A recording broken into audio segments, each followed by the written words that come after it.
a mass discussion.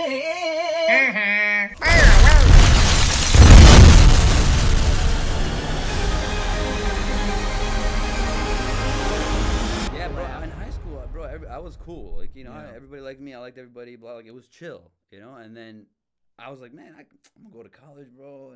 And I came in, and I'm like, okay, this is interesting. We're gonna try this out. And it was my first time in a college class. I didn't know what the hell I was doing. I was assuming it was like high school. You can just do whatever you want. Do whatever you want. Yeah. Throw jelly beans on the floor, whatever, like fruit snacks on the ceiling, And I remember the teacher was teaching, and it was like a theater. Like it was like maybe 50, 60 students in the class. I don't remember what I said, but he was talking, and I just yelled out a joke, just like a funny one-liner. And when I tell you, it bombed. Like everyone just went quiet, and the teacher looked at me and just kind of like stared at me, and then he's just like, and then continued to talk. Like didn't even give me a smile. He just kind of like, what are you doing, right? And that hurt my ego like big. I was like, whew. That was a bad joke. We're going to try again, motherfucker. We're going to try again. Oh, my God. So then I was like, okay, now I got to wait for the perfect setup punchline. I tried again. And then he was like, excuse me. Please do not scream out anything else for the rest of the class. And when he said that, I was just like, I'm sorry. I put my head down. And I never fucking cracked a joke in college again, bro. I swear to God. Never again did I crack a joke. Never again did I yell out anything. I would always raise my hands. Like it was just like a reality hit me. And I didn't care if he said it. It was the students. They all looked at me like, shut the fuck up. You know what I'm saying? Wow. So it really hurt my ego. So then I feel like that was the first step into like, oh man, like, I gotta chill. And then when I went into engineering and like, you're in the corporate world, you got to be all like, oh, hey, how you doing, Danny? Nice to meet you. I can't be goofy, bro. So just life made me like, hey, man, you can't mess around anymore. You got to be a little more serious. I felt like I was in that room with you just now. Dude, it was, honestly, it was one of the, like, I'll never forget it. It was one of those moments where I was like, wow.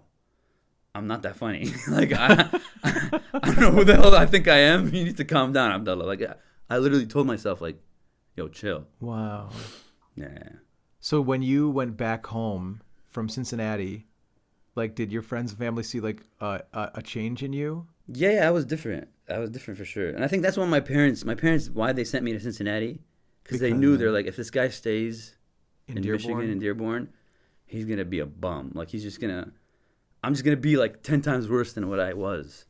Wow. So they're like, just get the hell out of here. And they sent me to my sister, I was living with my sister at the time. That's a great story, man. It is. That's like that's where, like, if this was like a superhero story, that was like the genesis of the new version of you. Yeah, like it was like my villain story. It was good for me though. I needed to calm down. I needed to be like, okay, hey, like that's what I'm saying is like, sometimes if you don't do it, if you don't calm down and take life seriously, life's gonna do it for you. Yeah. Yeah. Life's gonna do it for you. You're gonna get punched in the face. Yeah. Multiple times, and if you still feel like you can push through and like say, I don't care, I'm gonna keep going, I'm gonna keep doing whatever I want to do, it's always gonna hurt. Wow. Eventually, you're gonna figure out that, hey, I need to start actually doing what I need to do, like whether it's your schoolwork or normal work or taking care of your family, like all these things. Yeah. Like you have to be able to realize that if you don't step up your game, life is gonna make you step up your game. Yeah. And it could be a bad lesson, Wow. And alhamdulillah, it wasn't too bad. It was like, my ego got hurt in front of everybody, but it's interesting because we started the conversation talking about how your behavior was corrected by beating, and then your next set of behavior was corrected by sheer embarrassment. Yeah. It's powerful. It's very powerful. But I look back, like, for example, me and my brother, right? Me and my brother have a very interesting relationship. He's 8 years older than me. And I tell this to a lot of people don't necessarily agree with me, but me and him, like, he used to beat the hell out of me. Like, we used to fight all the time. it was like he was a lot older than me, and I would annoy him, and he was a little aggressive, and he's Iraqi or whatever, and we would fight. But I look back at it, and I'm like, he was able to teach me, in a weird way, how to stand up for myself and how to not be afraid of anything. Is it weird, or is it actually real life? Because I don't know if it's that weird. I had two older brothers too. Yeah. And dude, since I was a little kid, I've been subjected to mental and physical torture. Like, I'm talking about, like, they made me watch The Exorcist. Have you ever seen The Exorcist? Oh, yeah. Okay. My parents used to go on a lot of trips, so they would go to Pakistan for like 2 weeks or go out to see overseas or whatever.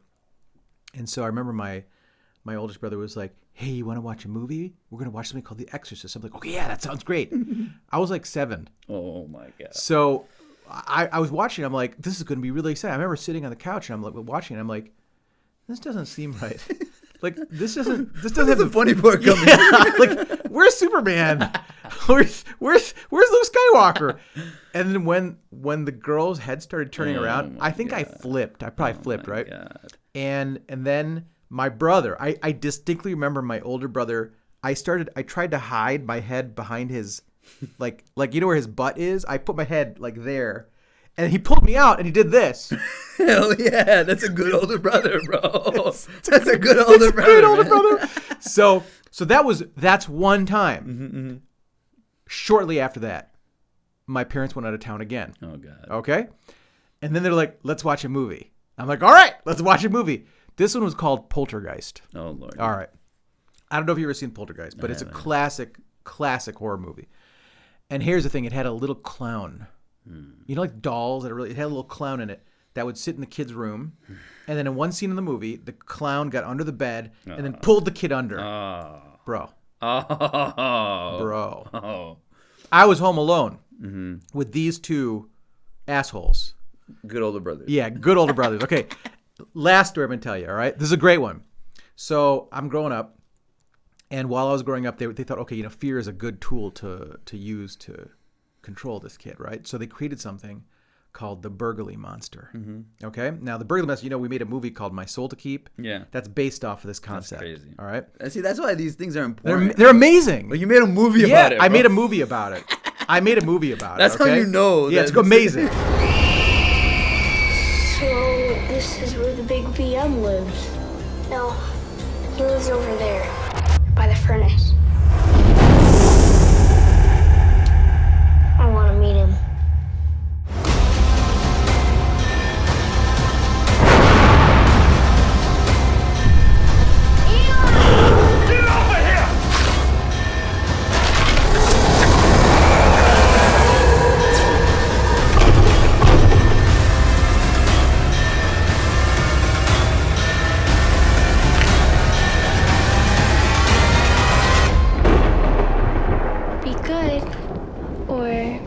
Downstairs might pay you a visit. Listen to the lore of this concept, okay? So when they were in England, they grew up in England, they were born in England, and there was a friend of ours, they had a daughter, and there was something in England called the Burgermeister, and the little girl couldn't pronounce it. She'd be like, what is that, the Burgly Monster? And so my brothers, they took that, brought it to America, wow, and they turned it into the Burgly Monster. I like it. So they made me believe that the Burgly Monster lived in the basement in our cellar. Oh my God. Okay? And like for between like... How old are you? I was like 3, 4, 5, 6. Oh, damn. Yeah, like I was very young. Bro, I was very young. Oh, man. So they'd be like, listen, if you don't listen, the Burgly Monsters... And I'm like, nope, done. Whatever you want. You want to make you some eggs? I got it. Tea? No problem.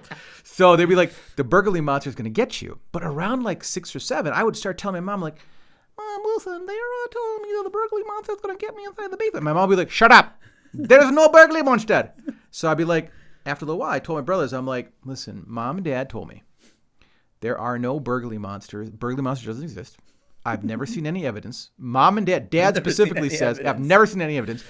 Dad specifically says there's no monsters in the basement. So they're like, okay. And so my brothers tell me the story. They're like around like 7 years old.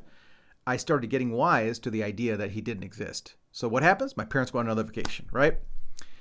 And my oldest brother was like, hey, let's go down in the basement. And by this time, I was already scared of the basement a little bit. So I didn't like going there. But if my brothers went with me, I'd be like, that's cool. My brothers are way older. Protection, yeah. Yeah, they're like one is 12 years old. old. Burgly Monster comes, he's going to knock the hell out. Yeah. Mind you, my oldest brother is by now a man. He's probably 19 at this time. Wow, okay? I was probably like 7. So he's probably 19 years old. He's 12 years older than me. My other brother's 8 years older, right? So I'm like, okay, I can go in the basement with my brother. If my brother's there, no problem. Okay. So I go into the basement, and the vibe was just off. You just felt it. I was like, this is weird. Why are we in the basement right now? Like, what are we doing here? What are we doing here in the basement? Why are we here? And then all of a sudden, the lights turn off. Oh, God. And I was like, what? So I try to go. Who was next to you? My oldest brother. Okay. Just me and my oldest brother. Yeah. So I try to leave, and I felt I couldn't move. I could not move because my older brother, who at this time was probably already 200 pounds. Oh, my God. His hands were on my shoulders. Oh, no. And at that time, I was like, I want to go upstairs. What's going on? And then I hear this sound. It was like this. Oh, God. Was it pitch black? Pitch black. Oh, no. You've seen my basement. Yeah. We wrote Crest Star. It's actually very scary. It's a very scary like basement. When you go upstairs and leave me by myself, I'm like, yeah, you think there's something behind you. It feels like there's something behind you, right? When you're sitting, because There's that's like where the cellar like is. Eerie. So that cellar, that's the door behind where you sit. The door that goes, oh, God. and it's still pitch black, right? Boom, the lights turn on. So obviously my brother, the older one, was the one turning the lights. I just couldn't see it. He was behind me. And so all of a sudden the lights turn on. Oh, God. Standing right in front of me, I swear to God, he was floating 2 feet above the ground, was the embodiment of the Burgly Monster. Oh, God. It was a Michael Myers mask, like Oh, a James no. T. Kirk mask turned inside out with orange hair. Oh. That was like this. And it was in like a blanket. I still remember the blanket. It's a blue blanket. And he was just standing there like this. Oh, my God. I lost my shit. Oh, my I go, God. yeah! And my brother kept holding me as it's getting closer. Bro. As it's getting closer. As it's getting closer. No. Yeah, and I think my brother knew I was probably gonna have a heart attack, so he just let me go, and I went and I ran up the stairs. Oh, yeah. That's the best feeling ever. Oh yeah, when you running get up the stairs. Oh yeah, and yeah, not yeah, even yeah, looking yeah. back. You just go boom. You just boom up the stairs. Yeah, Okay. That's happened to me a lot of times. So we went through what I call safe teaching trauma. No, I agree with that. It was good. Like our brain is made to solve problems and to figure out solutions for whatever the problem in your life is. And I feel like right now, because life is so easy, our brains are creating Problems. They are. Absolutely. And people are going into depression and to Yes. all these things because Yes. life is so easy. Yes, that's correct. You know what I'm saying? Like and I've been to some really, really, like third world countries. Yeah.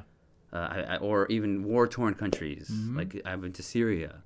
I went to Iraq when the Iraq War was happening. I've been to Kenya. I've been to Somaliland. And what's interesting is when you go to these places and you look at the children there, and you look at the people there, their life is nowhere near our life and how we live our life. You know, they barely eat. They really don't have they don't have phones. They don't have TVs. They're just playing like normal kids. But what I noticed every time I go to these very third world type environments, it's interesting that you see the kids are always happy. Always.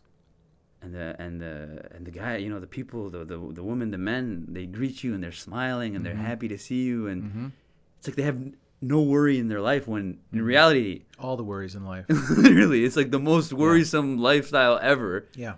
But then you come here, Yeah. first world problems. Oh, my charger, I don't have battery on my phone, or whatever. You know what I'm saying? So it's just like the idea of abuse gets thrown around a lot. So what exactly is abuse? trauma. And what is trauma? triggering and gaslighting. Yeah. And so I think we started out in a very interesting way, which is that all the things that have happened to me, I don't consider them trauma. I use the word humorously. I do not consider them trauma. I am so incredibly happy That they happened to that me. they happened. Every single good and bad thing made me this 100% guy agree. today.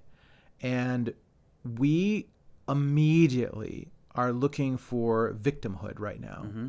That needs to change. It's an excuse. Mm-hmm. Like I know people in their men in their 30s that are still traumatized about something that happened in their childhood. Yeah, it's And it's not even like I hear the stories and I'm like, oh, that's pretty bad, but I'm pretty sure my brother did a lot worse than what you're talking about, my boy. Yeah, you know what I'm man, saying? Come on, of course. And it's like Yeah. I think what it is that it becomes an excuse for you to be who you want to. It's like it's like something to lean on. I think it also gives you it sets the foundation for acceptable failure. Mm-hmm. Okay? Mm-hmm. So if you build into the system, well, this is against you. This happened to you. You don't need to achieve this, this, or that because these things happen to you. It's a crutch. It's a crutch, yeah. And that crutch is destroying our next Civilization, generation. bro. Yeah, our next generation of boys and girls, which is our civilization. We are teaching them how to not deal with anything. And be able to see, okay, hey, something happened to me. How do I make this a learning lesson? And how do you make it into something good? And you turn that trauma Absolutely. or that triggering thing into something that Yeah. actually makes you a better person. Well, we you used to learn from it. We used to, Abdullah, call them challenges. So Straight up, bro. Bro, I have been the most proud thing of my life is that I have not had a challenge that I have not overcome. Mm-hmm. Same. Every single challenge, and I love them. You know how many times we have gone through stuff where you're like, what? Did this just happen? I mean, the last year, 2025 was basically, Bro, from 2020 till yeah, now. till it's now. just You're been boom, bop, boom, boom, boom, bop, boom. bop, Yeah. bop, bop. So sometimes I get excited. Yeah. When I hear that, I'm like, okay, good. Throw another one at me. Mm-hmm. We'll climb over it. We'll jump over this one, no problem. And if you do it together, you can do it even better. And I think that's what we're robbing our young men of right now, is how to, do it individually, but then how to do it together as a team. 100%. Raise- No one wants to work nobody with each wants other. to work with- It comes back to the whole selfish thing. Yeah. And it brings us back to the lesson, which is beat your kids a little bit. Yes, dude. Vacuum wire, teeth, punches, Belts. elbows, Fists. shoes. I mean, I got kicked by my dad once, bro. It was like a karate kick, dog. Okay, what was that for? He's like, all right, don't tell me. I can't imagine your dad. Yeah, my dad, he doesn't. This one was, I got suspended. Oh, I got suspended in high school. This was actually, so it was my first week at a new high school.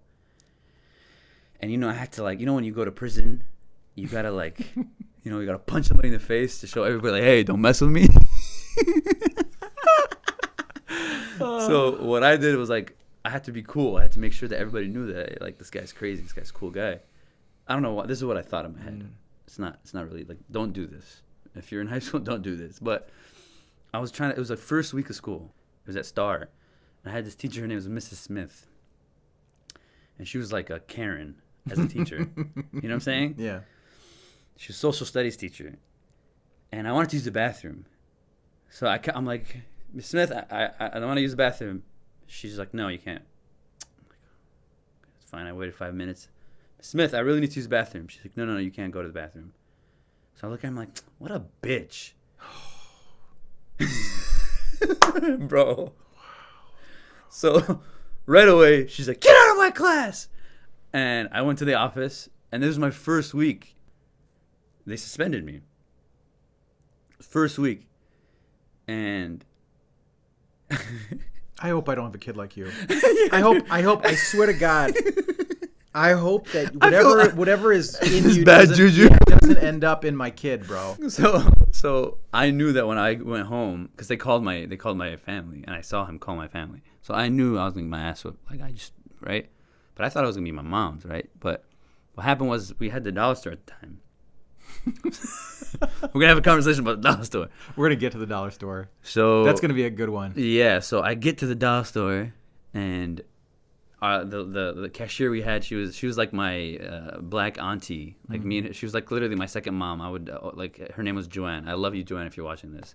She like raised me literally from like 11 to like 16, 17. I had a black auntie that was kind of like my mom.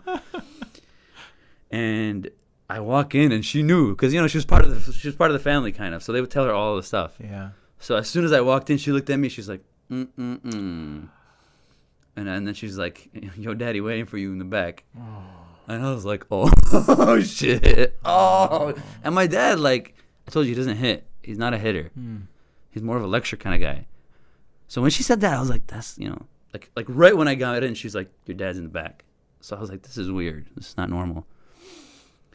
So my dad he's very OCD, so he's organizing the storage or whatever, and I get in the back, and then right away he looks at me, and then I'm like, "Baba, wallah alim, Baba, I swear to God I didn't do anything. She's mean to me. She doesn't like me, Baba. I don't know. They suspended me for no reason."